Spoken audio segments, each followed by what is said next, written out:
nous allons voir comment insérer des éléments en béton dans CP Connect.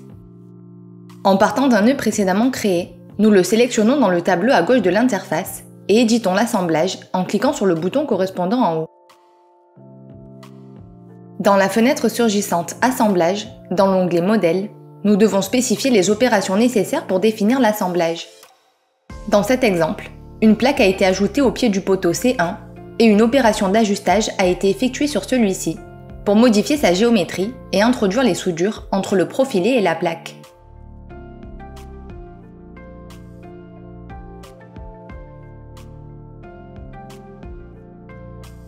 Nous allons maintenant introduire un élément en béton afin de pouvoir résoudre ultérieurement les ancrages entre la plaque et le béton.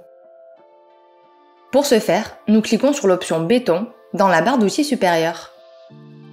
Tout d'abord, nous spécifions le matériau. Si nous avons défini un béton dans la bibliothèque, nous pouvons le sélectionner en cliquant sur le bouton à droite.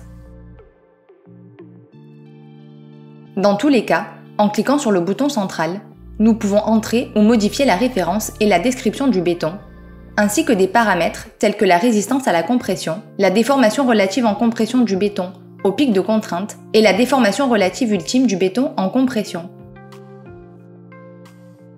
Ensuite, nous définissons la géométrie du volume de béton en entrant la largeur X, la largeur Y et l'épaisseur.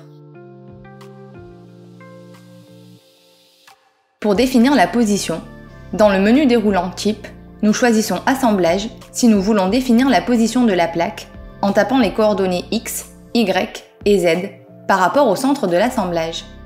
Si nous devons tourner l'élément en béton, nous pouvons saisir Angle autour de l'axe local X, de l'axe local Y et de l'axe Z.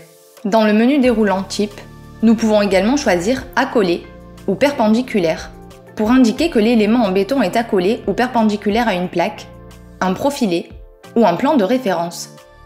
Dans ce cas, nous sélectionnons Accolé à plaque et choisissons la plaque saisie dans le menu déroulant. Nous pouvons introduire des déplacements en X, Y et Z si souhaité, ainsi qu'un angle autour de l'axe Z local. Enfin, nous indiquons la localisation de l'élément, qui ne sera pas à la face précédente, mais à la face postérieure dans notre cas.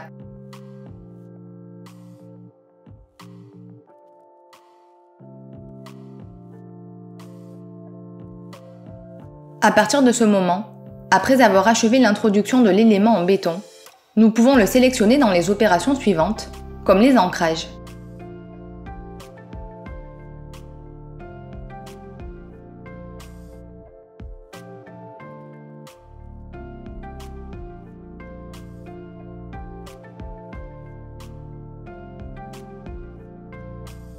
Une fois le modèle terminé, nous pouvons poursuivre le travail en ouvrant l'onglet Calcul pour effectuer le calcul de l'assemblage.